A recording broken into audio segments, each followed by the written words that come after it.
अरे बिंदु बेटा, आज घर में बहुत काम है। तुम्हें आज स्कूल जाने की कोई जरूरत नहीं है। पर दादी, आज मेरा टेस्ट है स्कूल में। अरे, एक दिन स्कूल नहीं जाएगी तो कौन सा तेरी कलेक्टर की पढ़ाई छूट जाएगी। मैं बहुत दिनों से देख रही हूँ, तू आजकल बहुत ढीठ हो गई है।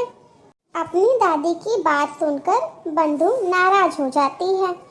इतने में फिर बंधु की माँ आ जाती है और बंधु से कहती है, अरे बंधु, इतनी छोटी सी बात पर मुंह फुलाने की क्या जरूरत है। दादी बिल्कुल सही तो कह रही हैं। लड़कियों को तो घर के काम काज सीखने चाहिए। अरे बहू, रमेश ने तो इसे बिगाड़ रखा है अपने लाड़ प्यार से। चल, कम से कम बहू तू तो मेरी बात समझती है। अब मेरी पूजा का टाइम हो गया है, मैं पूजा कर लूं जाकर।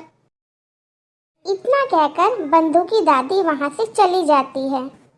इसी प्रकार बंधु की दादी और बंधु की माँ उसको अक्सर काम में उलझा के रखते थे। कुछ दिनों बाद बंधु और उसके भाई राजू का 10वीं का रिजल्ट आ जाता है। दोनों बच्चे अपना अपना रिपोर्ट कार्ड अपनी दादी को दिखाते हैं। अरे शाबाश मेरे लाल, तू तो बड़े अच्छे नंबरों से पास हुआ है। तभी बंधु कहती है, दादी मैं भी अच्छे नंबरों से पास हुई हूँ। रमेश की माँ बंधु को अनदेखा करते हुए कहती है, हाँ ठीक है, सुन लिया मैंने। अब यहाँ खड़ी होकर क्या कर रही है? जा मेरे लिए एक कप गर्मा गर्म चाय बनाकर लेकर आ। बिंदु उदास होकर चाय बनाने के लिए किचन में चली जाती है। तभी राजू कहता है अपनी दादी से, दादी मैं क्रिकेट के कोचिंग सेंटर में एडमिशन लेना चाहता हूँ। अरे वाह राजू बेटा, तूने तो ये बहुत अच्छी बात कही। तू कल ही अपना एडमिशन करवा ले, जितनी भी फीस होगी वो मैं दे दूंगी। अरे एक दिन मेरा पोता विराट कोहली बनेगा। इसी तरह रमेश की माँ बंधु के साथ डेली दुष्व्यवहार किया करती थी। कुछ दिनों बाद रमेश की पत्नी और रमेश की माँ दोनों सास बहू मिलकर राजू का एडमिशन एक अच्छे स्कूल में करवा देते हैं। लेकिन बंधु का एडमिशन नहीं करवाते। बंधु इस बात से नाराज होकर अपनी दादी से कहती है, लेकिन दादी मुझे भी आगे की पढ़ाई पूरी करनी है। क्या करेगी तू आगे पढ़ाई लिखाई करके?